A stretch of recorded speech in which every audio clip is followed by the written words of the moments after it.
Shabbat especial de Rosh Chodesh de Nissan.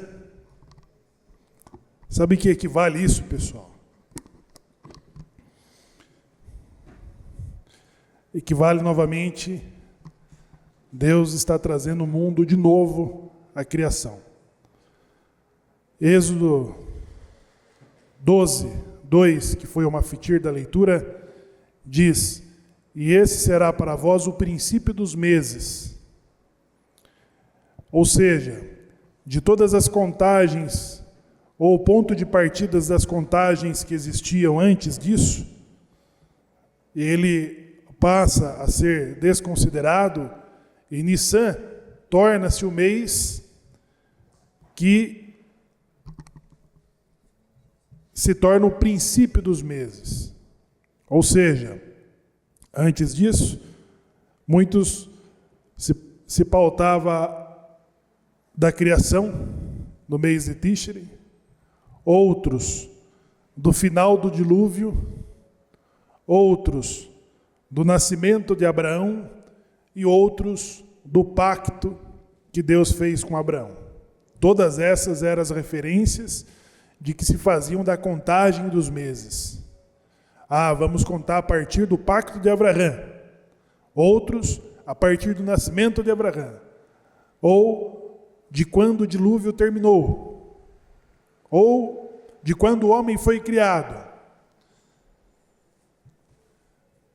O princípio dos meses, Aharon e Moshe foi chamado, estando no Egito, a uma distância das idolatrias, e Deus diz a eles: e esse será para vós o princípio dos meses. Ou seja, a redenção da saída do Egito marca o início de um mês, de um calendário, de uma contagem espiritual. E por isso que essas leituras especiais que antecedem as grandes festas, elas visavam preparar as tribos para as peregrinações. Quando nós lemos o Salmo 128, que diz assim: alegrei-me quando me disseram, vamos à casa de Deus. O que era isso? Era uma família se preparando para viajar para as grandes festas. Eram os preparativos, eram as peregrinações de que todas as tribos se direcionavam para aquele centro da vida judaica que era o grande templo. E diferente de todas as outras grandes festas que temos da Torá, Shavuot, Rosh Hashanah, Yom Kippur, o Pessa, os sacrifícios, eles tinham que estar, todos os peregrinos, eles tinham que estar na cidade no dia 14 de Nissan, que é quando se oferecia o sacrifício de Pessa. Porque das outras grandes festas, você poderia oferecer em outro dia da semana o sacrifício das outras grandes festas. Outros dias da semana, naqueles dias, obviamente. Mas o do Pessa, a movimentação em torno de Jerusalém era um quesito de preparativo. Como que você faz para viajar para outro estado? Qual que é a programação? Não é a toque de caixa que você leva toda a família para viajar, se deslocar para um outro estado, para ficar até 7 dias ali. Como que é? Hoje, né? E aí, os seus vizinhos também estavam indo para o mesmo lugar, para a mesma direção.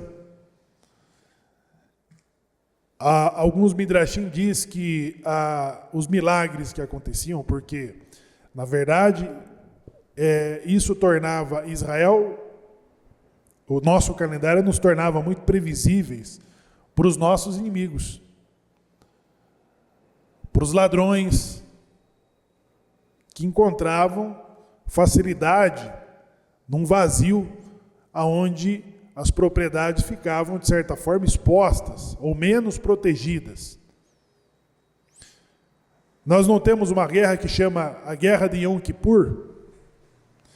Nós não temos um pogrom que chama, ele não foi dado esse nome, mas o 7 de outubro, o que estava acontecendo no dia 7 de outubro? Que feriado que era? Era um Shabat de Simchat Torah, não é? Foi no Shabat de Simchat Torah. Então essas datas, ela nos torna previsíveis para as pessoas que também são mal intencionadas com a comunidade. Yom Kippur, Pessa, e todos os relatos que se acumulam de tentativas de ataques à comunidade. Então, alegrei-me quando me disseram, vamos à casa de Deus, porque para lá sobem as tribos do Senhor. Então, esse encontro das grandes festas, eles tinham que ser programado também de uma forma religiosa, ou seja, é a partir disso que todas as sinagogas estão ensinando e falando sobre o Rosh Chodesh de Nissan. E o Rosh Chodesh de Nissan é o princípio dos meses. É a partir desse ponto de partida que temos a fixação de todos os nossos calendários do Shabat. Veja que interessante. A precisão de Hillel que estabelece a fixação do calendário judaico. Porque o nosso calendário ele parte de uma observação lunar solar, uma observação do Sol e da Lua. O calendário gregoriano é um calendário solar, ele tem 5 dias a mais do que o nosso, não é isso? O nosso de 360 e o calendário solar de 365, é isso? Estou certo? E aí tem o calendário lunar, que é o calendário muçulmano, o calendário árabe. Então, você já observa a partir da fixação do calendário gregoriano que as festas cristãs, por exemplo, elas caem em estações diferentes. Elas caem na mesma data, mas com estações do ano diferentes. O que não pode acontecer dentro das nossas tradições. Ou seja, o Pessa ele não pode cair em outro dia do mês que esteja fora do início da primavera, que é a Aviv, a primavera, que marca o início das colheitas, da produção dos grãos. O Shavuot também está dentro desse período da primavera. O Rosh Hashanah ele não pode cair fora da estação da colheita das frutas, do outono. Então, Hillel, ele teve que traçar a fixação de um calendário para judeus que seriam espalhados para todos os lugares do globo, do mundo. Como que judeus da Ásia, da Europa, das Américas, do Oriente Médio, estariam observando as festas de todas as partes do mundo. Então, Hillel vai trazer a fixação desse calendário. E aí, uma curiosidade que nós estamos vivendo é que estas parashot, tradicionalmente, elas concluem e finalizam o livro de Shemot juntas. Vairel e Pekudei, elas são lidas juntas. E nesse ano que estamos lendo aqui, a última vez que aconteceu delas serem lidas separadas foi há 20 anos. Há 20 anos atrás. Não é? Então, nessas compensações, que o nosso calendário ele tem o seu ano bissexto, que precisa contar com 2 meses de Adar. O mês de Adar 1 e o mês de Adar 2, para garantir de que as datas fixas elas não caem fora da estação. Não é? Porque antes disso, a fixação do mês, ela era observada a partir da lua nova, da ocultação da lua, em que 2 testemunhas se apresentavam na grande assembleia, no tribunal, e declarava, estamos no início do mês. Só com o relato das 2 testemunhas que o tribunal decretava Rosh Chodesh, ou seja, o início de um novo mês. E não tinha WhatsApp, né, pessoal? Não tinha menina da Globo lá que trazia as previsões do tempo, se vai fazer sol, se vai fazer chuva. Não. Como que sinalizavam para comunicar todas as tribos que iniciou o novo mês? que eles faziam? Toque do chofar? Dá para ouvir lá de Ponta Grossa? Lá de Brasília? Como que faziam? Para informar os outros. Eroshi Rodesh.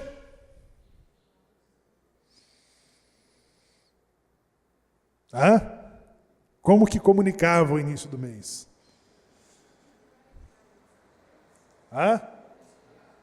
Mensageiros. Mensageiros a camelo e a cavalo, a Brasília, leva quanto tempo? Não, estamos calculando, né? Não, sim, estamos explorando aqui as condições. O chofar e a cavalo são meios correto, é como se transmitiam as mensagens. Vamos pensar em formas mais eficientes. Esquece aí o WhatsApp. Não tinha Wi-Fi lá. Eles acendiam fogos nas montanhas. Então acendiam fogueiras nas montanhas, era uma comunicação visual, né? Então eles tinham os lugares estratégicos que eles acendiam as fogueiras e as cidades então recebiam aquela comunicação que iniciou o novo mês, não é? Mas mesmo isso, eles tiveram períodos de ataques. Não tem os hackers que invadem os dados de segurança do Pentágono, não tem? E lá eles criam confusões. Uma vez eu entrei numa grande rede de materiais de construção, que o sistema de comunicação deles lá, o servidor foi sequestrado por um hacker. E aí eles não conseguiam fazer operações de caixa ali para emitir um cupom fiscal, coisa do tipo. E foi um tumulto mesmo, foi uma confusão. Perderam a questão dos estoques. Imagine o estrago, né, para uma rede ter o seu servidor sequestrado por um hacker que estava pedindo resgate. Ele estava pedindo 50 mil reais de resgate para liberar de volta o sistema daquele. Olha só. E aí, os inimigos, o que eles faziam? Eles também acendiam a fogueira fora da época e desinformavam. Não é, Seixas? Não tem esse setor da inteligência que tem que estar trabalhando ali para combater as pessoas que trabalham na. Por isso que os meninos aqui são chamados de hacker. Tem 2 aqui que está pronto para entrar no sistema nuclear do Irã. Sabotar, né? Sabotar aqui de Curitiba. Pode ficar tranquilo, Joshua. Não vou falar para ninguém. Bom, pessoal, então é importante que essa fixação ela marque um momento único. Por que um momento único? Veja, a leitura que nós tivemos do Êxodo 12, foi você que leu, Maftir? O que ele marca? Ele marca exatamente isso. O que está acontecendo no Egito, Deus antecipou para quem? Para Abraão. Falou, olha, Abraão, os teus descendentes serão escravos numa terra por quanto tempo? 430 anos. Mas quanto tempo que Israel ficou cativo no Egito? Os hebreus ficaram 210. 210 foi o período em que os hebreus descem ao Egito, conduzidos pelo próprio Jacó. São mais de 70 almas, e eles saem dali depois de 210 anos. Mas o que aconteceu com os 430? Vamos ver aqui. Vamos ver em Êxodo, você está com a Torá aí? Êxodo 12:41. Está com o microfone, Shaul?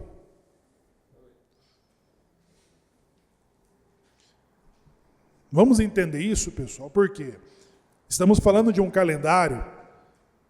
Quando muda o ano lá, qual que era a preocupação na mudança do ano lá? As folhas de cheque. Vocês fazem folha de cheque ainda ou não? Faz na Lídia? Não? Para fazer lá 10 cheques predatados. O que dava na virada do ano quando você errava ali? Na virada do ano as pessoas continuavam colocando o ano anterior, não é? Quando ia assinar o cheque...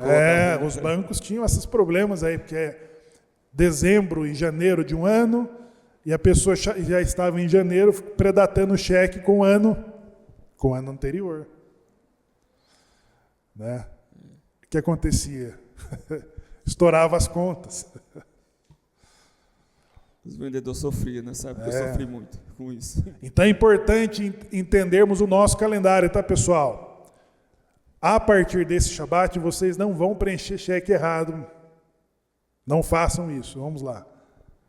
Êxodo 12, 41 em diante. E foi ao fim de 430 anos, neste mesmo dia, que saíram todos os exércitos do Eterno da terra do Egito. Ao fim de quanto tempo? 430. E aí? Hacker, cadê os outros anos? Você falou que é 210.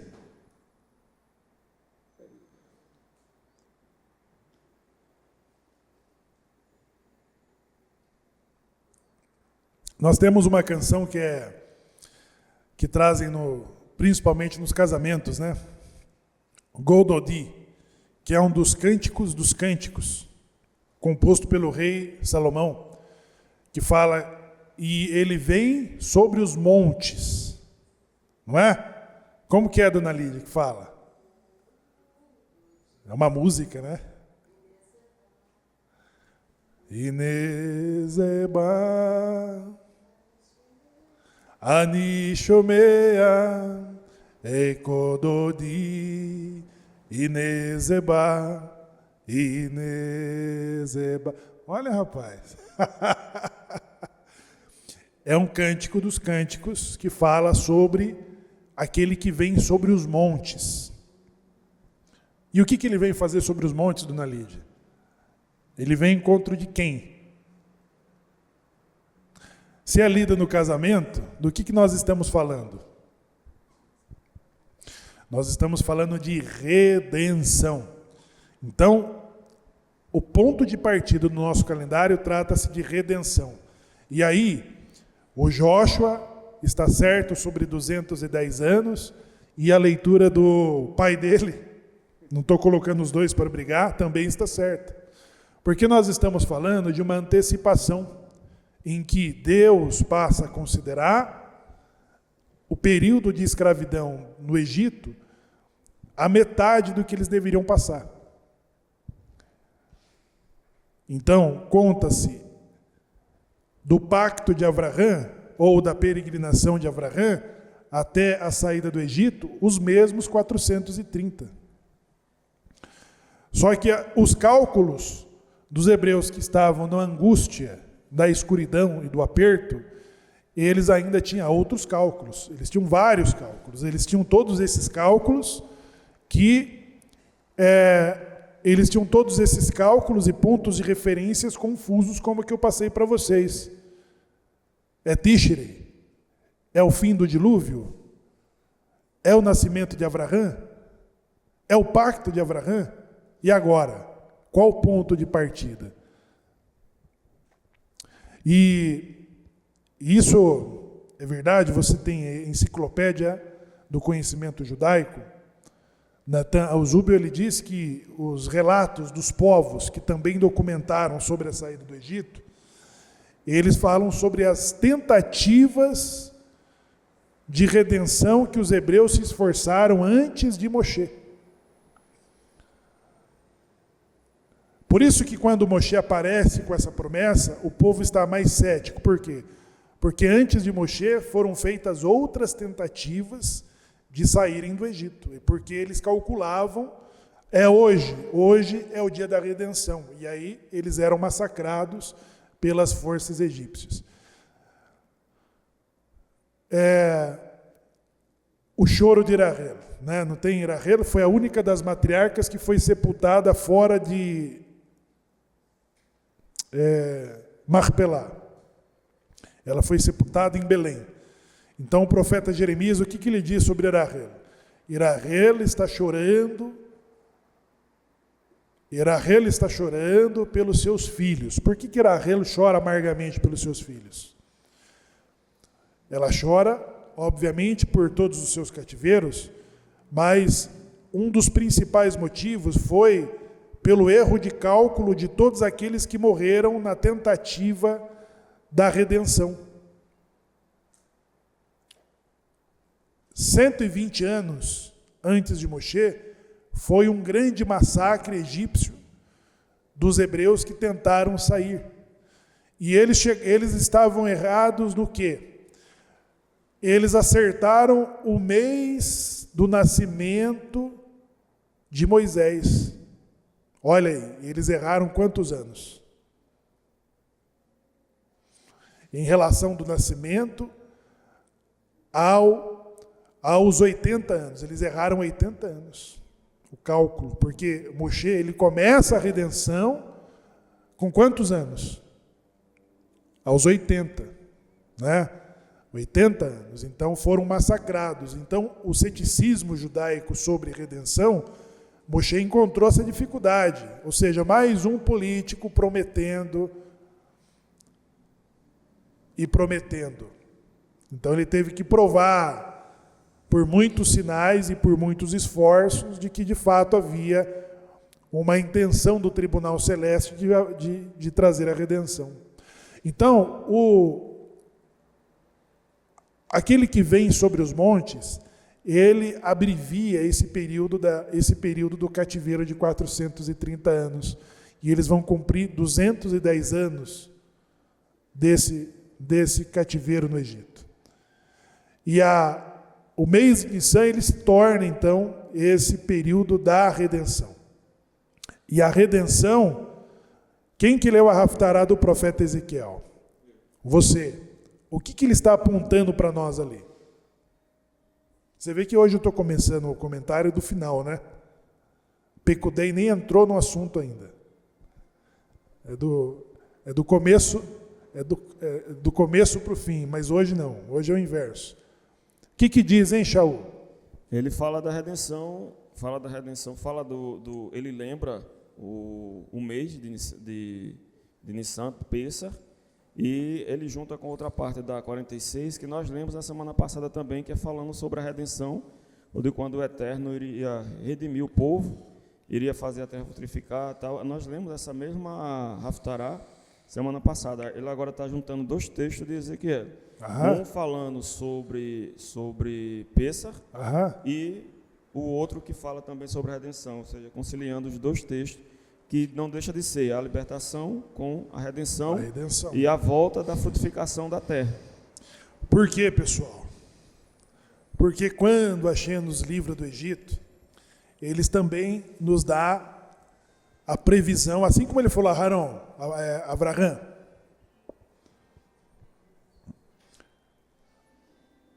Abraham, seus filhos ficarão no exílio por 430 anos, mas sairão de lá. Sairão de lá. Quando nós saímos do Egito, para Eretz Israel, também já havia outra previsão. Qual que era a outra previsão que está em Devarim? E eu vos espalharei por entre as nações. Já tínhamos a previsão de sair de novo. Só tivemos o tempo de instalar todas as coisas e daqui a pouco estávamos de saída de novo. Retornamos do cativeiro da Babilônia e com a previsão de sermos espalhados por todas as nações. Shilomo ainda reza sobre isso. Shilomo inaugura o templo. Lembrando isso. Shilomo inaugura o templo já sabendo disso. E quando os teus filhos estiverem em guerra, longe daqui, e se voltarem para esta casa e orar a ti escuta as suas orações. Ele continua e diz: e se os teus filhos pecarem e forem levados por outras nações, e de lá eles se voltarem a essa casa e orarem a ti, escute suas orações. Então, era uma coisa esperada e do conhecimento de todos. Agora, a redenção do Egito, ela marca um ponto de partida. Porque qual que é o plano original? Qual é o objetivo? Quais podem ser os objetivos de Deus sobre essa diáspora, sobre o povo que Ele chamou para ser teu? O povo que Ele chamou para ser sagrado. Quando nós falamos sobre o Shabat é um sinal de quê? O que o Shabat afirma nesta relação? É um sinal entre mim e os filhos de Israel. Hã? É um sinal entre mim e os filhos de Israel. É um sinal de que eu sou o seu Deus e vocês são o meu povo. Este é um sinal que nós trazemos aonde? Na diáspora. Esse sinal nós trazemos na diáspora, desta relação. As pessoas falam assim, eles guardam as leis de Moisés. Eles sabem sobre isso. O que é o sábado na escola dominical? Isso é lei de Moisés. Não é para vocês. Não é? Isso é coisa de judeu. Então, o Shabat, ele é, aos olhos da humanidade, esse sinal que trazemos na diáspora de que nós somos o seu povo e de que Ele é o nosso Deus. De que Ele é o nosso Deus. Então, a redenção e os motivos, os objetivos que pode ter na diáspora, qual é? Quem não assistiu o Violinista no Telhado deve assistir. O Tevier, ele questiona. O Tevier, o Reb Tevier, ele questiona, por que nós? Por que o senhor... Ele ironiza, né? Ele está a todo momento... o Reb Tevier está a todo momento rezando, Hidbodidut, que ele está falando com Deus, e ele começa a questionar, por que nós? Ou seja, por que nós temos que ser os escolhidos? Por que o senhor não escolheu um outro povo? Então esse questionamento estava relacionado sobre uma missão feita com sofrimentos. E por que a Hashem está impondo esse sofrimento? Qual é o objetivo final? O que Deus quer com isso? O Reb Tev estava perguntando, o que o senhor quer da gente? Afinal, o que é que o senhor espera da gente? E aí, é nesse questionamento que muitos tentaram se livrar da sua identidade judaica. Essas previsões, porque vejam, o Midrash diz que quando Isaac nasce, as pessoas sabiam que ele ia ser destinado a ser escravo. Por quê? Porque ouviram do acordo que Deus fez com Abraão. E os teus filhos serão escravos por 430 anos. Então, quando viram o nascimento de Isaac, o que eles sabiam? Esse vai ser escravo. Não, ele não foi escravo. Aí vem Jacó. Jacó, ele teve que se arriscar para a coisa certa. Quando que você faz a coisa errada, mirando a coisa certa? Quando? Jacó considerou assim, eu não posso vestir a roupa do meu irmão e levar o guisado, porque eu serei visto aos olhos do meu pai como um burlador, e ao invés dele me abençoar, ele vai me... Isso aí considerou Jacó. Quando que você teve que fazer uma coisa fora do padrão para alcançar o certo?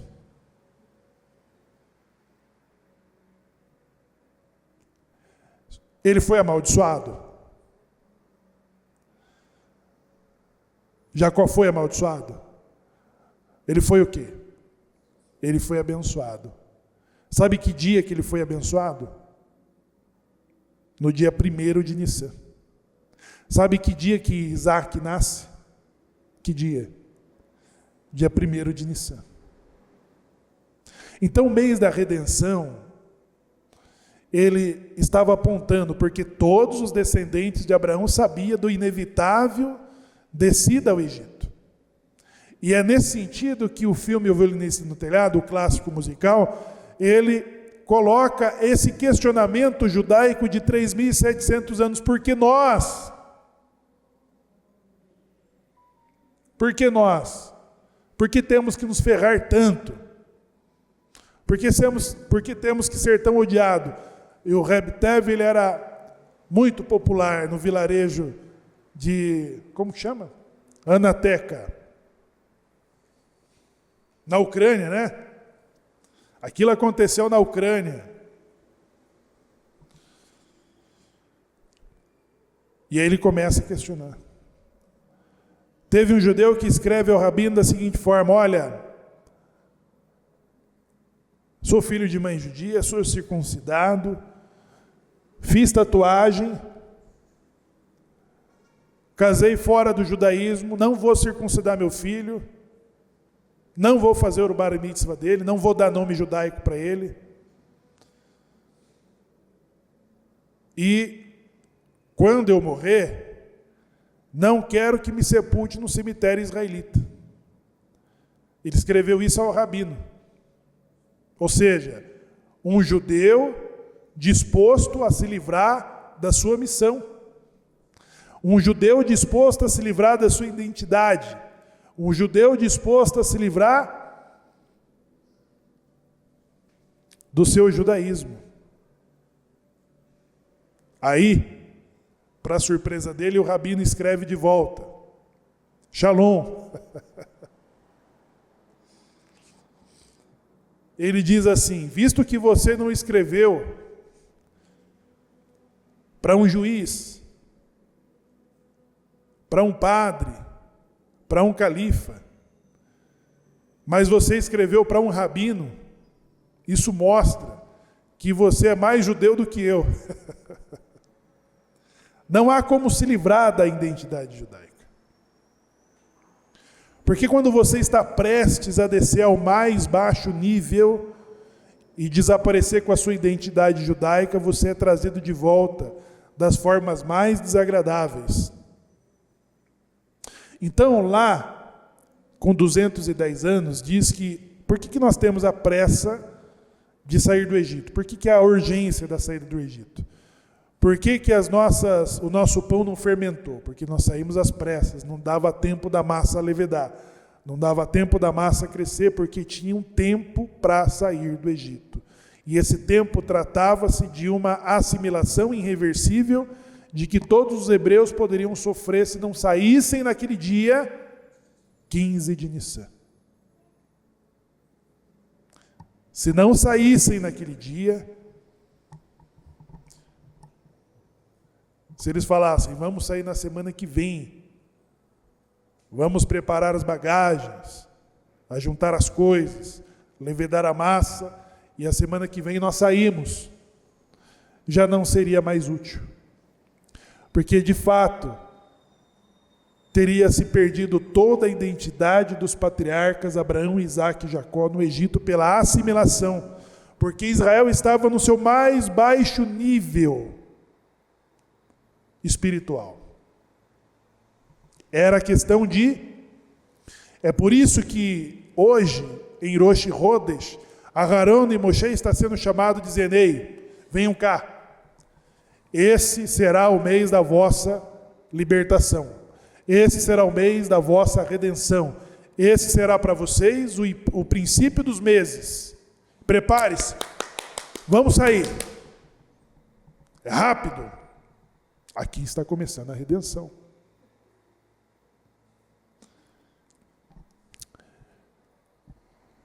Quando as intenções da Inquisição sobre judeus era de ignorá-los. Mas depois isso foi fugindo do controle. A Península Ibérica falou, não, é melhor que os judeus se convertam e se tornem cristãos. Abre uma lei de incentivo. Pessoal, os judeus têm que se tornar cristãos. Uma grande população judaica na Península Ibérica, na Espanha, se tornam cristãos. E uma outra não. Passa-se 100 anos, é instalado o Tribunal da Inquisição. O que o Tribunal da Inquisição persegue? Crimes de religião. Não tem um inquérito de crime de opinião? Agora tem o crime de religião, tem o inquérito do fim do mundo, que chama-se o inquérito do fim do mundo. Ele já tem 9 anos de inquérito. E ele está prendendo pessoas por crime de opinião. A Inquisição era um tribunal de crime de religião. Ela persegue os criminosos que cometem heresias. Os cristãos que cometem heresias. Qual heresia? Circuncidar o seu filho, celebrar Pessa, rezar o Shema. Então eram práticas proibidas para os cristãos novos. E Torquemada, ele começa então nessa investigação, prendendo esses cristãos novos delinquentes, terroristas. Eles ameaçavam a estabilidade da Espanha.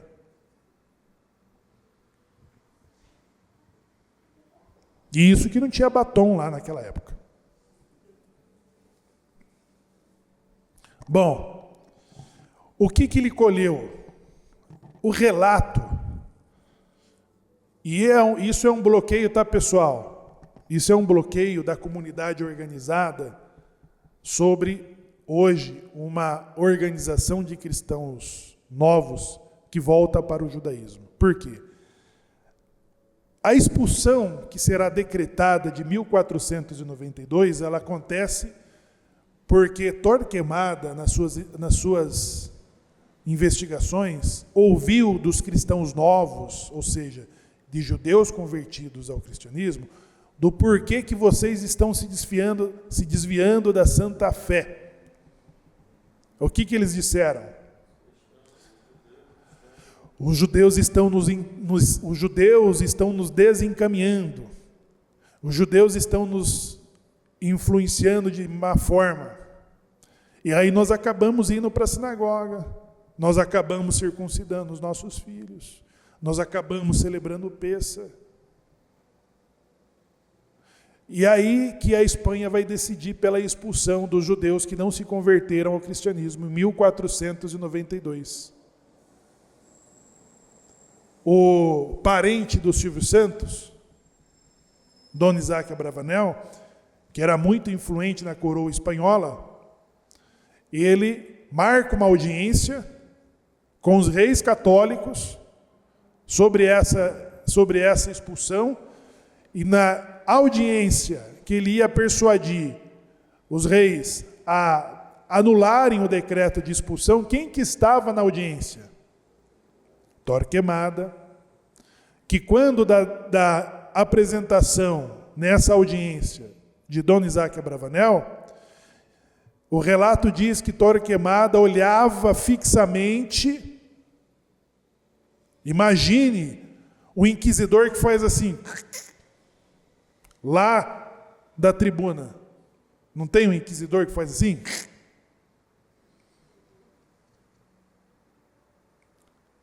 Porque quem que ungia as monarquias? Quem que coroava? Quem é que coroava as monarquias europeias? Quem é? Era a igreja. O rei não era uma unanimidade no feudalismo. Quase que não sai, né? Ele não era uma unanimidade, não. Ele só era uma parte do todo. Então Torquemada, ele intimidou no olhar, porque o prestígio que tinha Dom Isaac Abravanel, do rei da Espanha, era enorme. Então, diz que ficou muito evidente o constrangimento do casal nessa audiência. Que olhando para Torquemada, eles disseram, não, será mantido o decreto de expulsão de todos os judeus. Foi quando ele afirmou, mas você, meu amigo, tem permissão de ficar. Ele foi o único judeu com a permissão de permanecer na Espanha, do decreto de 1492, sendo ele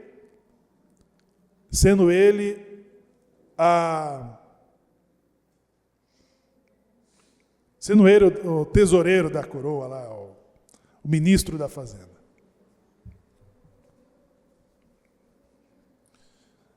Então, vejam, pessoal, que a assimilação judaica, ela não é uma forma de você se livrar da sua missão, porque vamos entender que a assimilação dos hebreus no Egito, ele estava no seu último momento, em que definitivamente eles não seriam mais reconhecidos pela natureza e nem pelo próprio Deus como hebreus. Então, por isso da urgência da saída do Egito no dia 15 de Nissan. E nós saímos do Egito já sabendo de que teríamos uma outra diáspora. Já teríamos uma outra diáspora. E essa diáspora, essas dificuldades, essas perseguições, fez com que a Inquisição da Espanha, a Inquisição da Espanha e a Inquisição portuguesa, elas fossem atrás de quem? Da 7ª geração de cristãos novos. Você tem a Rabanute pesquisando, perguntando para você, olha, eu estou sentindo que você tem descendência judaica. Tem? Tem alguém procurando por você sobre suas origens judaicas? Quem é que está interessado sobre as suas origens judaicas? É a Federação Israelita do teu estado? É a CONIB? É a Embaixada Israelense? É a Rabanut? Quem que está perguntando pela tua origem judaica? Você fica sendo molestado por um rabino lá no portão todos os domingos? Não?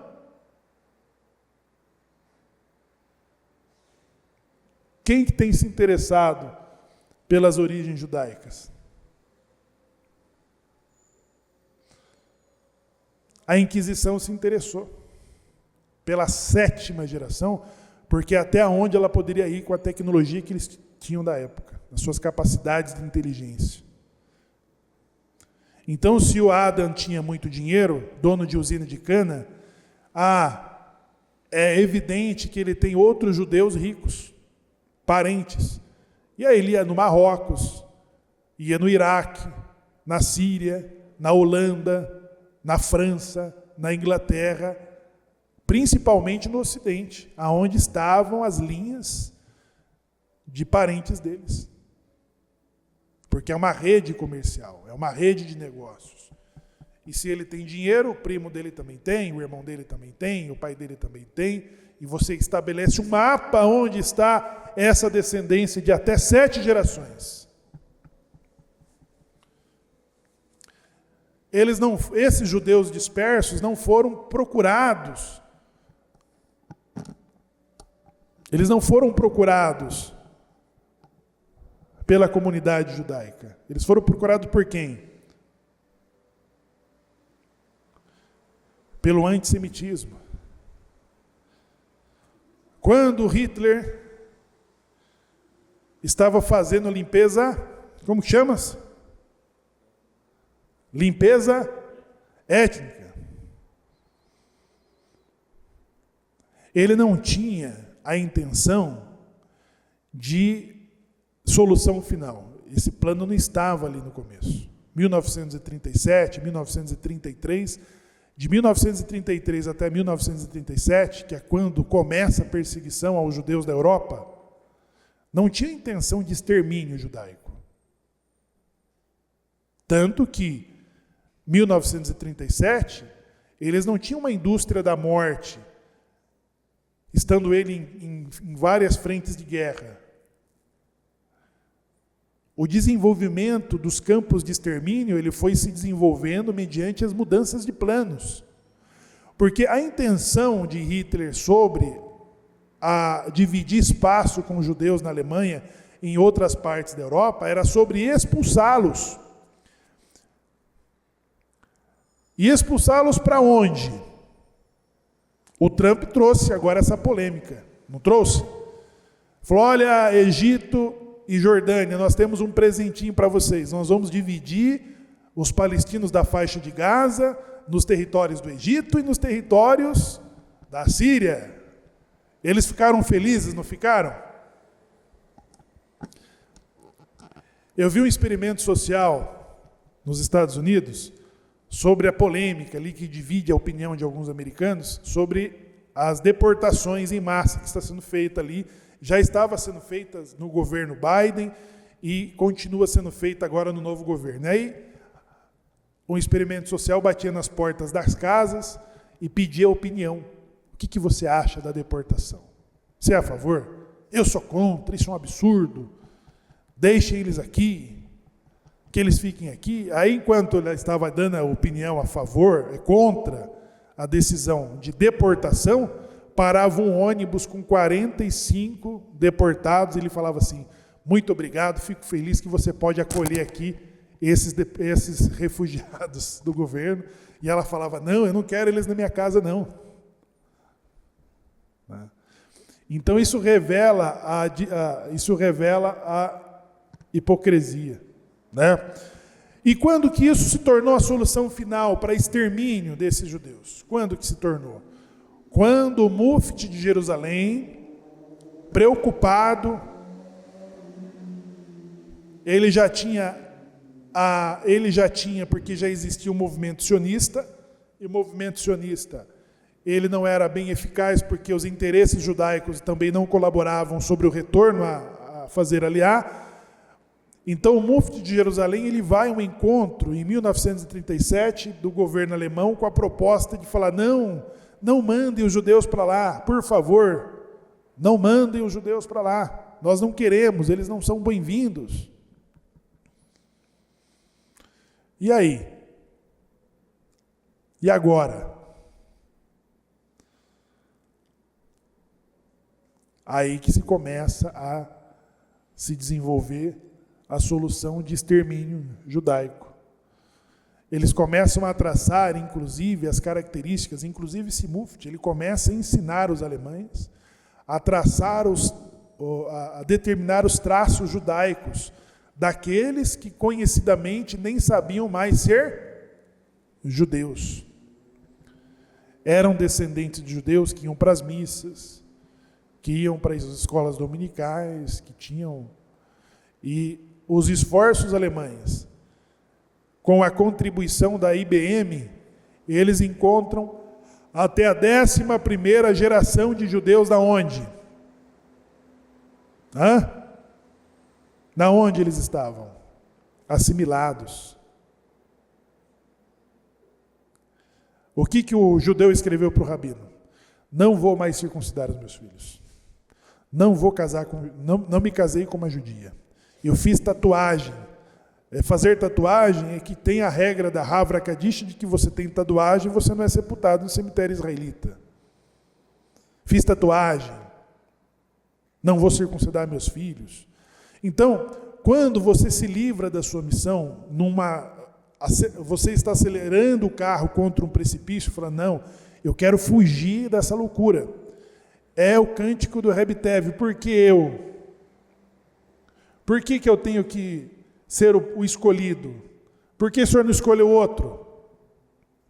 Então são as tentativas da assimilação em que nós fugimos da nossa identidade. A redenção pessoal, ela chega em momentos de desespero. Ela chega nos momentos em que as nossas esperanças elas vão se esvaindo, a um ponto em que as pessoas começam a falar, não, eu tenho que trocar de identidade. E ele conseguiu trazer a 11ª geração para as filas dos campos de extermínio e para os campos de concentração de judeus que nem sabiam mais que eram judeus. Então, o Pessa, o Nissan, ele marca o início da redenção. O início da redenção. O início da redenção do Egito, que vai terminar onde e quando? Na era de Mashiach. Então, o que Deus está apontando é sobre resgatar toda a humanidade, pessoal. É sobre resgatar toda a humanidade. Aí nós perguntamos, por que eu? Por que nós? Por que eu que tenho que enfrentar isso? Por que nós temos que enfrentar isso? A rejeição, o antissemitismo, as dificuldades, os desencontros. Qual é o propósito de Deus? Qual o nome que Shilomo dá à casa que chama-se de primeiro templo? Qual o nome que ele dá? Casa de oração para todos os... Então, pessoal, vejam, nessa noite eu falei um pouco sobre os levitas. Os levitas não estavam na pretensão de Deus, certo? Ou estavam. Mas Hashem elegeu os primogênitos para serem sacerdotes. Depois, os levitas superaram as expectativas dos primogênitos e se tornaram sacerdotes. Mas antes que eles fossem eleitos pelo próprio Deus, como sacerdotes no lugar dos primogênitos, o patriarca Yaakov, numa censura de desaprovação ao que Levi fez, ele diz assim, e a minha alma não se assentará no vosso conselho. Saibam disso. E que Levi seja espalhado entre seus irmãos. Não fiquem juntos. Não foi uma censura dura? Levi é a única tribo que não tem terra. É a única tribo que não tem herança. É uma tribo desprovida. Você já foi deserdado pelo teu pai? Eu tive um amigo que foi deserdado pelo pai. Mas não por um pai que não tinha nada, por um pai que era milionário e que tem muitos irmãos. O pai dele deserdou ele. Levi foi deserdado. Levi não tem terras.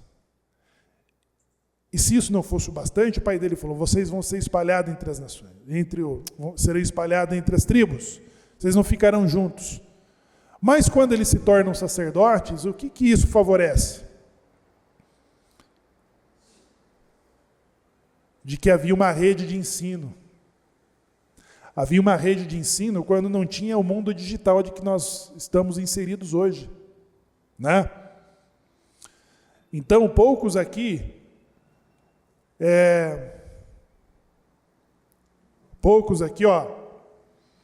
o Antônio Ben Galiano, está aqui com um celularzinho na mão. As crianças já nascem conectadas ao mundo digital, não é isso? Mas muitos aqui tinham as informações do que estava acontecendo no mundo em que momento? No Jornal Nacional ou no plantão da Globo? Não é isso? Era ali, nós esperávamos esses momentos para saber o que está rolando no mundo. Não tinha um banco de informação simultâneo do que está... Teve um terremoto lá na Ásia e nós estávamos recebendo as imagens aqui enquanto os corpos estão sendo procurados ali. Quando o Fantástico chegar domingo, nós já sabemos mais. Não é? Mas há 15 anos atrás não tinha isso. Então a rede de comunicação era muito mais difícil. Quase que nós tínhamos que colocar fogo nos montes para falar, chegou o mês. Chegou um novo mês, Erosh Rodesh. Então os levitas foram espalhados entre as tribos como uma rede de ensino daqueles que estrategicamente seriam os professores. Eles estavam entre as tribos para ensinar, para orientar, para encaminhar, para ajudar. Porque se eles estivessem reunidos num estado, numa cidade, então como que eles seriam uma rede de ensino? Quando nós saímos do Egito na redenção, qual que é a primeira coisa que Hashem nos diz? Vocês serão para mim um povo santo. O que mais que ele diz? Uma nação sacerdotal. Nós descemos as partes mais baixas do Egito para levar o que para lá? No mundo de idolatria e de impureza. O que nós levamos para o Egito? Nós conseguimos atrair no Egito a presença divina. Você pensou? Um Cohen pode passar no cemitério? Pode ou não? Não pode. Um Cohen pode entrar numa casa de idolatria? Pode ou não pode? Não pode. Diz o Midrash que um Cohen recebeu um terumá, e quando ele recebeu a sua terumá, ela caiu dentro do cemitério.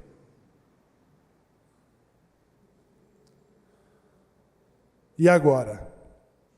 Ele entrou num dilema. Eu não posso entrar no cemitério e não posso deixar a terumá. E agora? O que o Cohen fez? E o que você faria? Achou um gaixabos? Dona Cleuma, a senhora está ligeira, hein? Está lendo muito Shulchan.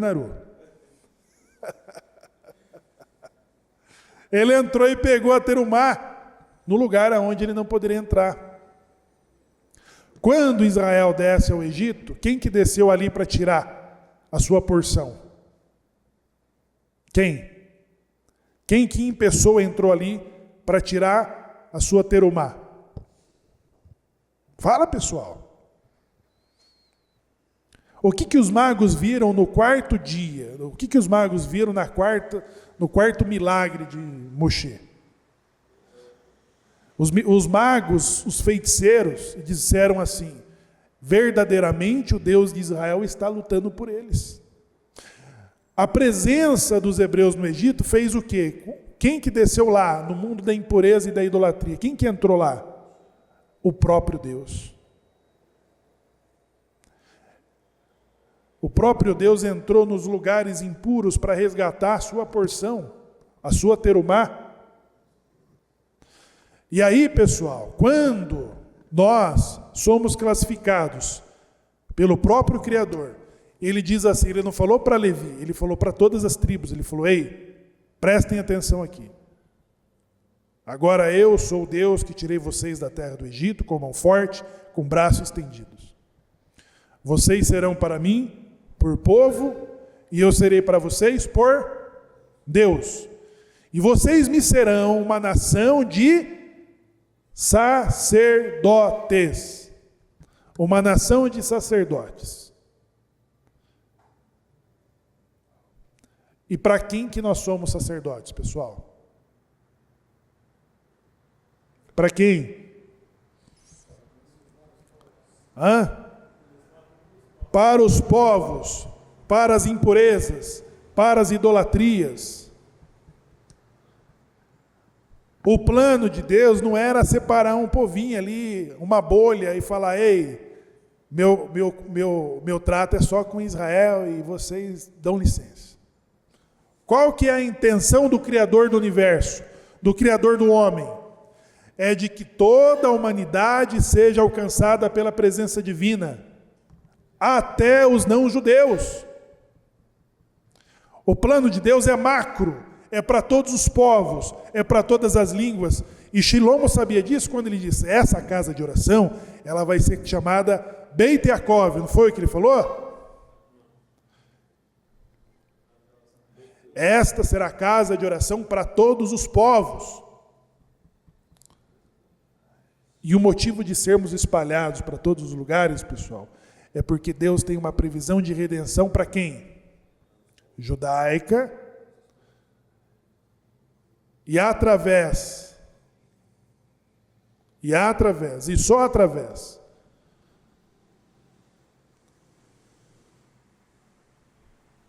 do seu povo, ele pode alcançar todos os povos. Entenderam? Por que fomos espalhados? Pelos mesmos motivos que foram espalhados Levi entre seus irmãos. Somos uma rede de influência, somos uma rede de ensino. Aonde a presença divina paira nos lugares e para as pessoas de que Deus tem pretensão. Então a redenção, ela é marcada com uma escala da seguinte forma: do mês de Nissan até a era de Mashiach. E no centro dessa escala, quem que está? Nós. Nós estamos no centro dessa escala da redenção. Então, os motivos, pessoal, que hoje nós estamos vivendo, parece que indicar o fim da era da Geulah, muitas coisas estão acontecendo rapidamente. As coisas estão se desenvolvendo de forma muito rápida.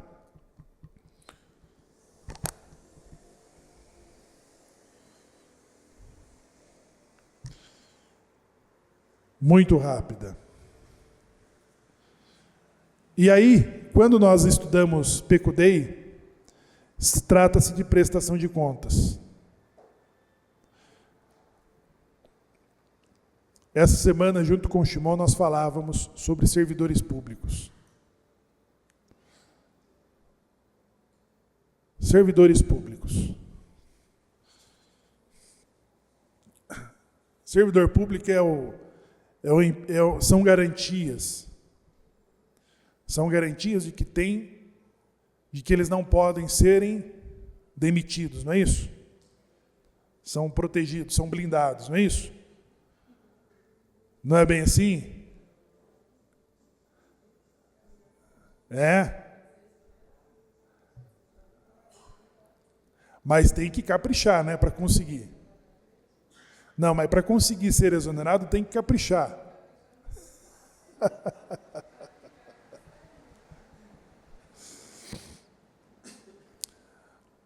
Os salários são bons? O servidor público? E por que as pessoas vão de um estado para o outro para fazer concurso?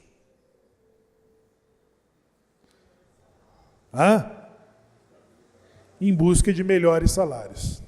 Não é? E é certo. Não está errado.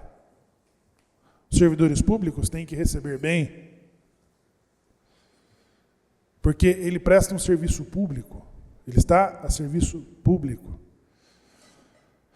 Agora, os levitas, vamos falar os eletivos, né? Os eletivos são aqueles que nós escolhemos como vereador, como prefeito, como deputado, como senador, como governador, como presidente. Esses são os cargos eletivos. Certo? Nós elegemos. Esses cargos eletivos, se fala assim, você quer ser um deputado? Quem quer ser um deputado?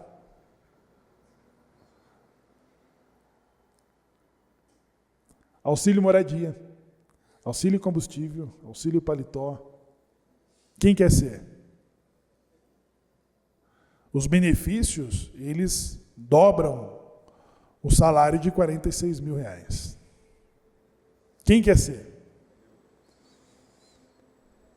Então tem que se candidatar.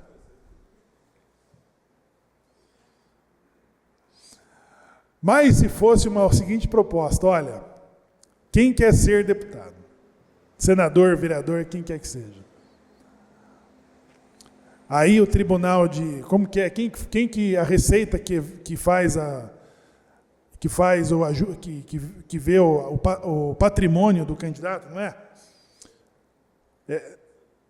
É a Receita Federal com o TSE, não é? Ele tem que olhar lá quanto que o Ramon tem de patrimônio. Ele tem uma mansão no Alphaville, ele tem casa de praia em Santa Catarina, ele tem avião, tem jato particular, ele tem empresa. Aí até o TSE fala, mas por que você quer ser deputado, né? Ué. Porque a gente acha que quem quer ser deputado que ganha menos de 5 mil. Mas não. Eles têm já um largo patrimônio. E aí, lá o Tribunal Eleitoral fala assim, não, para você ser um candidato, que você pode nem ser eleito, você tem que abrir mão da sua herança. Topa? Topa, pessoal?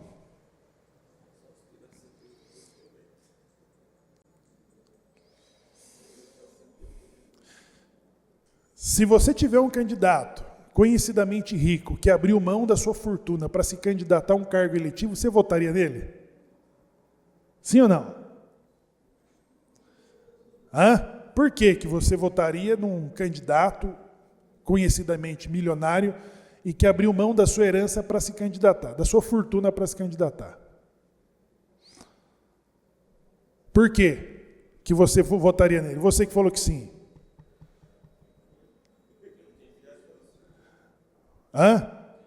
Porque ele não tem interesses escusos. E é claro, o tribunal tem que fazer o levantamento do patrimônio do candidato para saber se no final do seu mandato, se ele dobrou, triplicou aquilo ali. Existe um tribunal de olho, fala, não, ele tinha 100 milhões em patrimônio. Ele termina o mandato e tem 300. O que aconteceu? Que milagre que está acontecendo aqui? Entendeu? Claro, tem que ter um olhar sobre aquilo ali. Mas quando você tem um olhar sobre um candidato que abre mão da sua fortuna, o Silvio Santos se candidatou a presidente do Brasil. Quem se lembra? Aí veio uma alma do diabo e conseguiu caçar ali o candidato, a candidatura dele. Ele não conseguiu se candidatar para disputar as eleições. Ele teria ganho. Até o Faustão, quando foi num programa do Silvio Santos, ele falou assim, você tem que ser presidente. Né? O Faustão falava lá na década de 80. Bom, se o homem abriu mão da sua fortuna, ele se torna uma pessoa confiável. É ou não é? Sim. Ele abriu mão da fortuna para um conserto. Nós estamos falando dos levitas, que é isso que os levitas fizeram. Qual foi a proposta de Deus para os levitas? Qual foi? Vocês querem servir no meu mandato? Perguntou Deus. Deus era o executivo. Vocês querem servir no meu mandato? Os levitas falaram, nós queremos. Então vocês têm que abrir mão de todos os seus bens. Deus falou para os levitas, vocês não terão herança. Vocês não vão ter lojinha, não vão ser dono do agro, da Friboi, de redes de combustíveis, de redes de supermercados, vocês não vão ter. A herança de vocês sou eu mesmo, disse Deus. Entenderam, pessoal? O que Moshe tinha, qual que era a opinião de Moshe? Moshe diz assim, a Levi são dignos de usarem o teu urim e o teu tumim, porque são honestos. Esta Parashá Pekudei trata-se de prestação de contas. Aholiav e Betzalel, Moshe construíram um bem público, não foi? Por que é um bem público? Porque foi feito com dinheiro público. Margaret Thatcher foi a primeira-ministra da Inglaterra. Foi primeira-ministra na Inglaterra, ela é judia. Tá bom, pessoal? No Dia Internacional das Mulheres, vocês não vão pôr uma foto da Marielle Franco. Põe uma da Margaret Thatcher, que resgatou e salvou a economia da Inglaterra, com braços de... Como que ela é chamada? De dama de... Sabe por que ela é chamada de dama de ferro? Porque ela governou de forma impopular, fazendo arroxo. E ela salvou a economia de um reino. Entendeu? Ela tem uma fala que é muito conhecida que diz assim: não existe dinheiro público.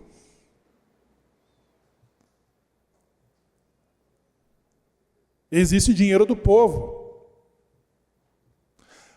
O Michigan, que está sendo preparado aqui, inaugurado, ele foi feito com que dinheiro? Com dinheiro público. Com dinheiro do Ramon, do Adam, do Joshua, da Cleuma, da Lídia. Ouro, prata. E aí os construtores reuniram todos os materiais, executaram a obra.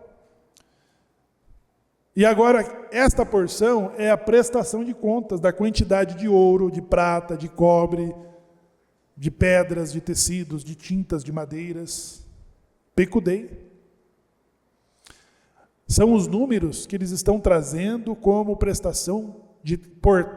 Hoje nós temos um negócio chamado Portal Transparência, que mostra, que é para mostrar a transparência da gestão pública. Então, pessoal, esta porção, ela nos mostra sobre as... Ela nos coloca exatamente dentro das nossas competências e de lembrar dos nossos interesses, meio às oportunidades. As oportunidades são só pegadinhas que o universo coloca na nossa frente. São muitas pegadinhas. E os levitas, quando eles decidem serem servidores públicos, abrindo mão de se desenvolver como seus irmãos que podiam ter lojinha, fazenda, lã, leite, carne, grãos, frutas, eles abriram mão desse espectro da vida para servirem. No período do Segundo Templo, como que era um chamado a elite sacerdotal? Quem sabe?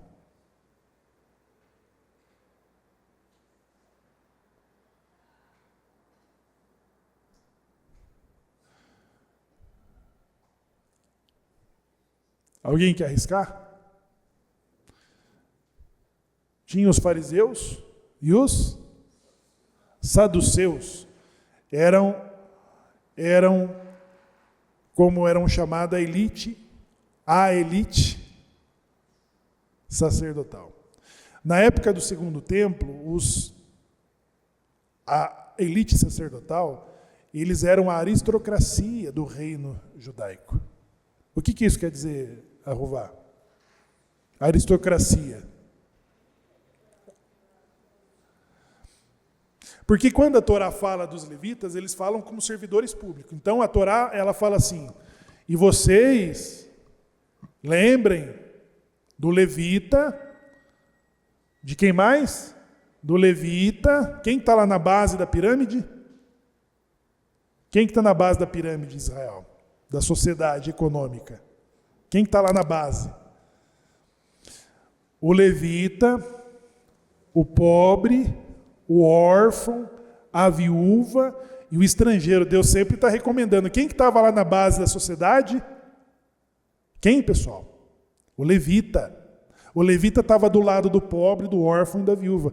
Quando termina lá o período do primeiro e do segundo templo, aonde que eles estavam? No topo do quê? da pirâmide econômica social.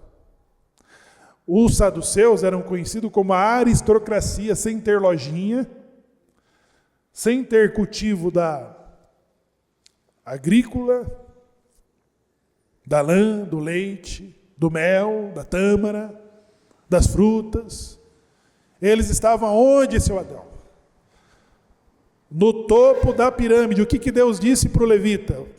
Eu serei a sua, eu que vou ser a sua herança. Mas tinha que ter um peitudo igual Malaquias para lembrar o quê? As tribos do seu papel. Trata-se de parcerias. Porque o servidor público, ele é pago com qual dinheiro? Você pode até usar a fala da Margaret Thatcher. O servidor público é pago com qual dinheiro? Com o dinheiro do povo. E é justo. É justo. O servidor público, ele está trabalhando para o povo. Quem que tem que pagar o servidor público? O povo. É justo. Então, quando eu estou no serviço público, quem é o meu patrão? É o público, é o povo. Né? Então, os levitas, eles terminam a sua participação dentro do segundo templo como a aristocracia, a elite dominante economicamente. Nos Estados Unidos, quem que é a aristocracia ali? É os Kennedys e os Clintons, né? Nos Estados Unidos, não é? São as aristocracias, são as famílias ricas assim de longa data que mandam e desmandam. O Brasil também deve ter, todos os países têm. Em Israel eram quem? Eram eles, os saduceus. Então, a honestidade, pessoal, e a confiança desses servidores públicos, elas vão... eles eram servidores de extrema confiança da população. A população tinha confiança no serviço deles. Porque eles atendiam em quase todas as questões do Estado, não só da espiritualidade, do ensino, até dermatologistas eles eram. Eles eram casamenteiros. Eles eram conselheiros. Eles eram razã, eram rabinos. Eles eram tudo. E cuidavam de toda a riqueza do Estado. Atendiam o pobre, o órfão, a viúva e davam as palavras finais sobre as guerras. Então, e aí nós nos colocamos hoje, com o período do judaísmo rabínico, em qual situação? Nós somos o quê? Uma nação sacerdotal. Quando termina o judaísmo sacerdotal com a destruição do segundo templo, inicia o judaísmo rabínico, em que o centro da vida judaica é a comunidade. O judaísmo rabínico instituiu uma normatização do que já havia sido dado lá na saída do Egito. O judaísmo rabínico classifica de que sacerdotes são quem? Todos. Todos somos sacerdotes. E vocês serão para mim uma nação de sacerdotes. Então, com o fim do período sacerdotal, que culmina com a destruição do templo, o judaísmo rabínico estabelece de que todos nós somos sacerdotes. E aí, quando você estuda estas porções, por exemplo, essa porção aqui trata da forma da roupa dos sacerdotes. Eu vi o Zelensky, naquela reunião no Salão Oval, tem um vídeo que está passando por aí. O Zelensky está sendo chamado a atenção, o cara parece o Aminon, quem conhece? Quem conheceu? Era um mordomo que nós tínhamos na comunidade nos tempos antigos. Era um alemão alto, o olho bem azul. Era um idoso fino, chique, que cuidava das questões da comunidade. Ele era o chamash.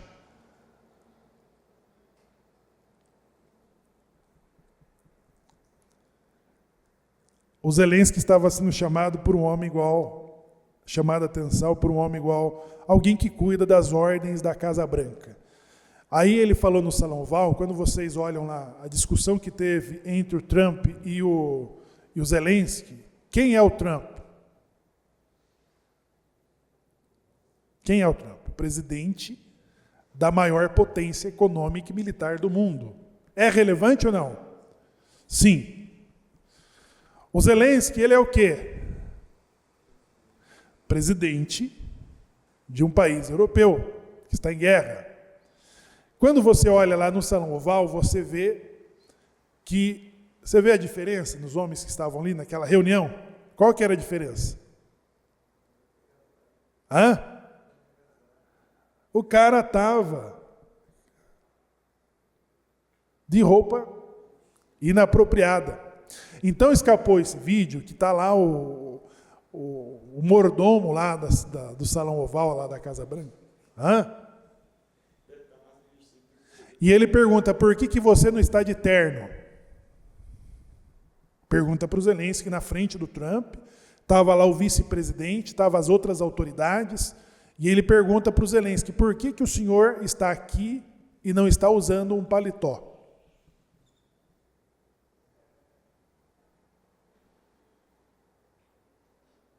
Aí ele responde, assim, ele estava na defensiva naquele dia, eu acho que foi momentos antes daquela discussão entre as duas autoridades, e ele responde de forma defensiva, como o meu país está em guerra. Aí a reação dos outros ali, que escondiam um certo riso, assim, tipo, ninguém engoliu aquela resposta. Nós tivemos um outro amigo, advogado, aqui, o Dr. Samuel Marques, que ele comentou com a gente uma audiência que ele queria ter com o juiz do Fórum de São Paulo. E aí ele entrou no palácio lá no Fórum, no Palácio da Justiça, e ali no pátio ele percebeu que o juiz com quem ele precisava falar estava rodeado ali em torno de 10 homens. E ele se aproximou ali do homem mais distraído e falou assim, eu precisava falar com o juiz. Falou ele pelo nome, né? E ele estava assim, de camisa social e gravata, mas estava sem paletó. E o juiz estava ali, naquela mesma roda, e ele falou assim, mas você vai falar com ele assim, sem paletó? Aí ele falou, melhor não, né? E perdeu a oportunidade. Aqui, pessoal, estamos falando da roupa dos sacerdotes. Roupa sacerdotal com que tinham o critério de fazer o serviço público. E sempre nós falamos sobre a forma como nos vestimos. A forma como nós nos vestimos, ele é um comunicado visual, muito importante. Nós damos relevância para os atos da forma como nós nos vestimos.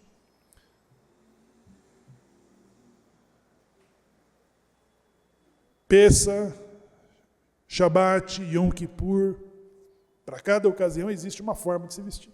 A forma de ir para a sinagoga, a forma de ir para um casamento, uma festa de casamento, a forma de ir para um tribunal, de você estar. E existe o convite que ele manda ali, traje a rigor. Traje a rigor. Então existe a forma como nós nos vestimos, e algumas pessoas confundem tsiniut com... Elas confundem tsiniut, que a tsiniut, ela acha que a tsiniut ela é o objetivo a ser cumprido. Sim, a tsiniut ela é necessária, mas ninguém pode se vestir. A tsiniut ela só pode ser reconhecida com elegância. Quando a pessoa está se sentindo bem vestida, bem protegida. Não é? Então é muito importante que nós valorizamos cada lugar e ambiente. Você vai numa reunião importante de negócios, Você acha que não é importante você se vestir para aquele momento? Sim ou não? Você vai para uma entrevista de emprego, você vai vestido como?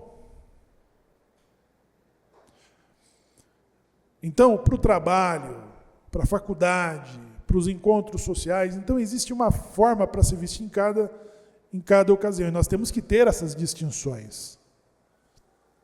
Né? E lembrando, pessoal, que a Tzniut, ela não é uma... Senão nós colocaríamos uma burca e ficaria só com os olhos de fora. É essa a proposta no judaísmo? Não, a Tzniut no judaísmo é você se vestir protegido ou protegida e com elegância. Você sai na rua, sai nos lugares, chega nos lugares, fala, não, estou bem vestido, estou me sentindo bem. E essa mensagem nós damos socialmente. Nós transmitimos o estado emocional em que nós estamos. Então, por isso que nessas ocasiões de negócios, entrevista de emprego, você precisa estar bem vestido, porque você transmite segurança ou insegurança. Confiança ou... E nós precisamos sempre transmitir. E aí, inevitavelmente, quando você não está bem vestido, você está inseguro do que você está falando, do que você está fazendo. Você entendeu? Pode ser a coisa que você tem aquela habilidade de fazer. Fala, não, isso aí eu fiz 10 mil vezes. Aí é inevitável que eu venha errar nesse procedimento. Mas, às vezes, a forma como você está se vestindo vai fazer com que você se sinta inseguro. Entendeu? Então, nós damos mensagens da forma como nós nos vestimos para os ambientes, para as ocasiões, e precisamos estar atentos, pessoal.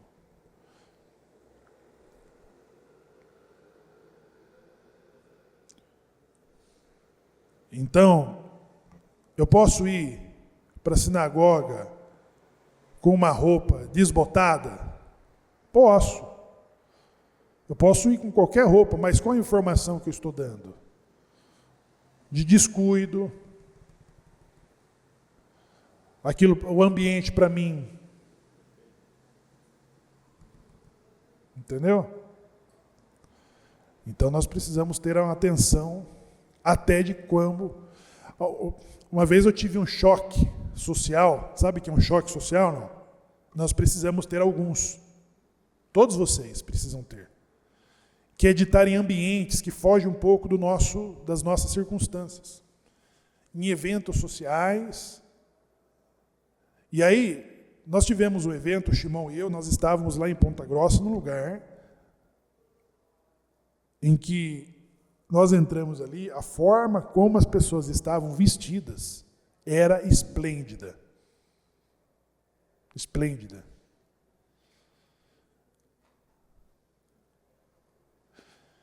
E era um padrão que acompanhavam as crianças, as jovens, as mulheres casadas e as idosas. Se olhava para as mulheres idosas, parece que elas destacavam todo a elegância, as combinações, a proteção.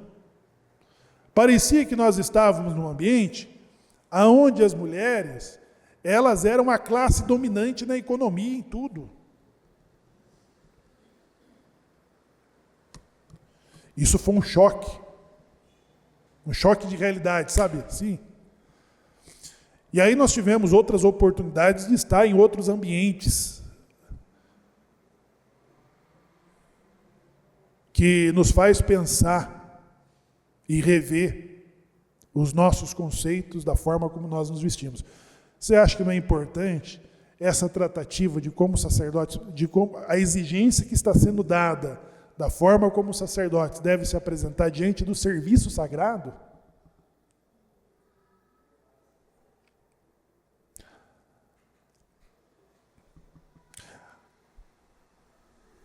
Como que chama a pessoa que dá auxílio na compra das roupas? Tem um personal trainer, não tem? Como que chama a pessoa que auxilia para comprar roupas lá? Não tem uma pessoa que ela Como que é o nome dado para essa profissão? Quem se lembra? Então nós não usamos. Não, estilista é o que faz, né? Está de olho nas tendências.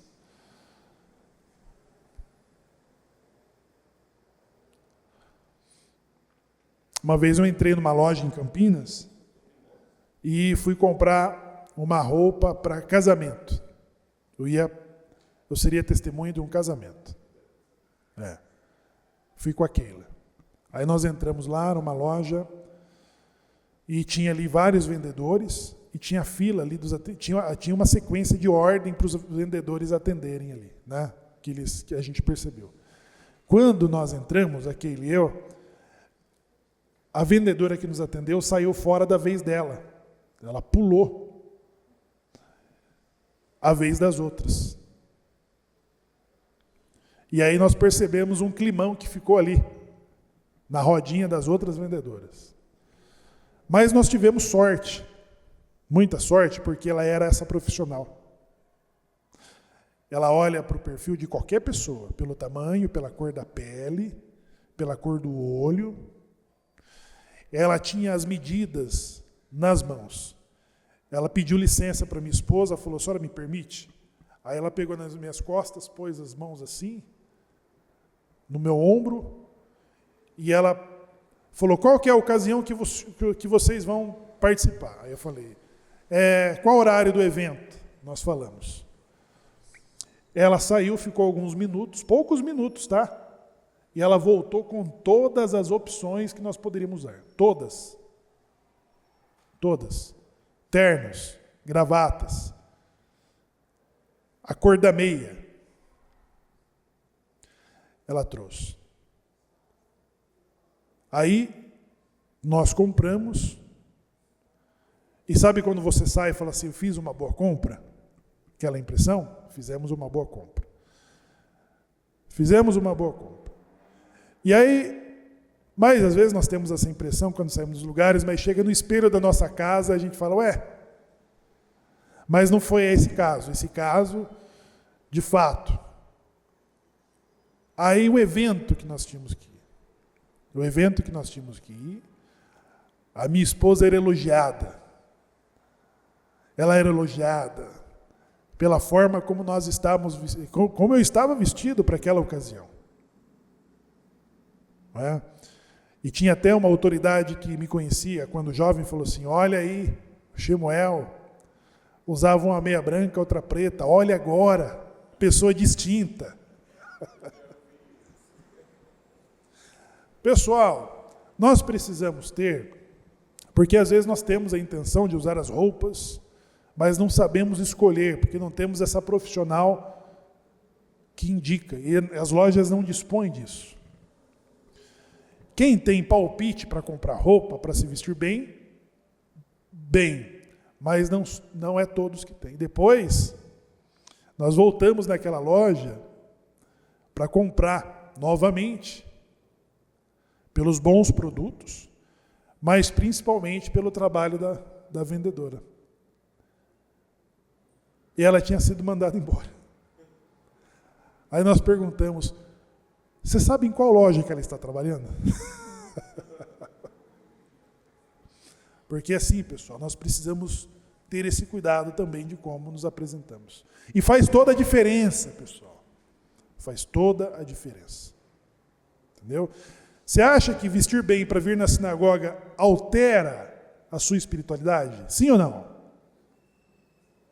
Experimente. Experimente. Tá? Nós vamos começar a frequentar outros ambientes, porque nós precisamos ter algum choque de realidade, nesse sentido, de como nos vestimos. Precisamos ter esse choque de realidade. E vocês vão entender que quando há um esforço de como nos vestimos, bem, você eleva a sua conexão com a espiritualidade da ocasião. Entendeu?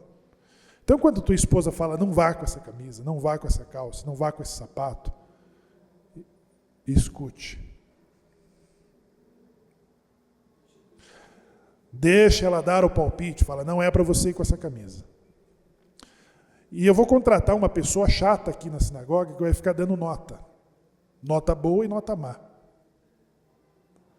Tá bom?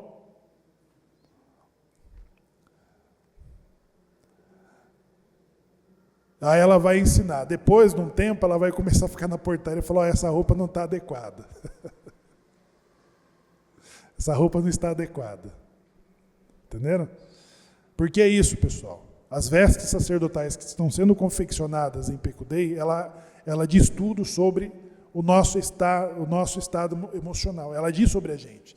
Ela nos dá informação. Você já entrou num ambiente que a pessoa fala, ei, está tudo bem com o senhor? Sim, está tudo bem. Aí você vai para outro ambiente, encontra a segunda pessoa, o que ela diz? Ô, está tudo bem? Está precisando de alguma coisa?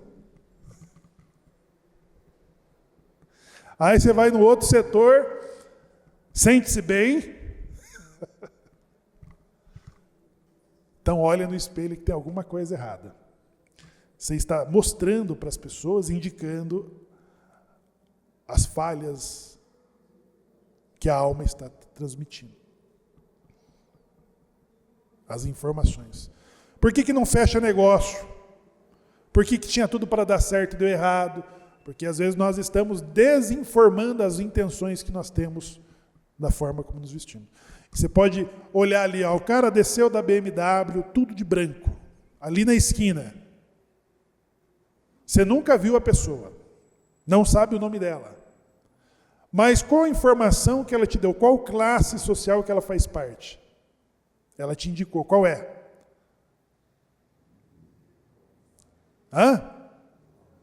Ele é um cirurgião. Ele é um cardiologista. Lá na esquina, a 200 metros, ele desceu de um carrão de branco, elegante. Aí você fala, ali tem um médico da medicina. Desceu outro, bem vestido, com terno. Você fala, é um advogado, um juiz, um promotor. Então você vai indicando de que classe que você é. Entendeu? Você vai fechar negócio com a camisa desbotada, lá, para o teu cliente, para o teu fornecedor, que informação que você está dando?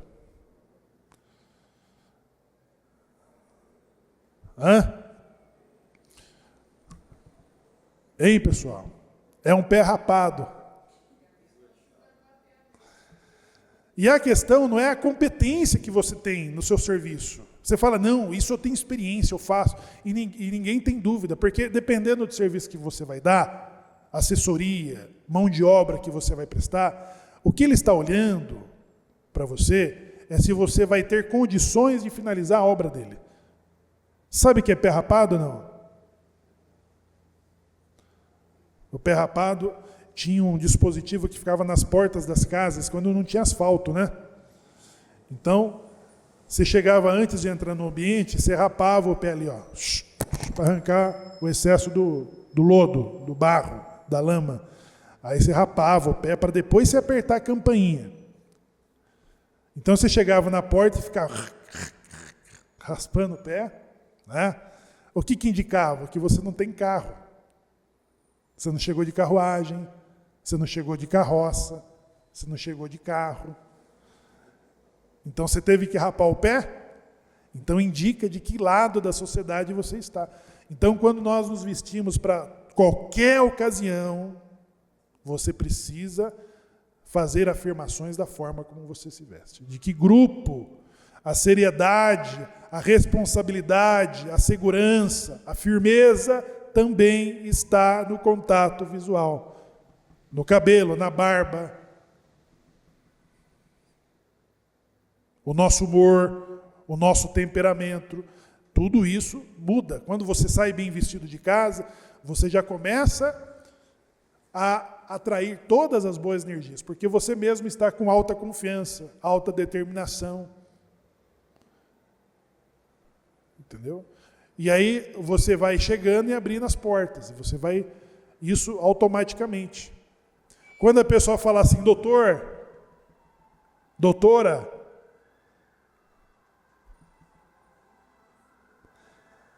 começar a dirigir a você assim, não fique assustado. É que você está dando informações daquilo que você é.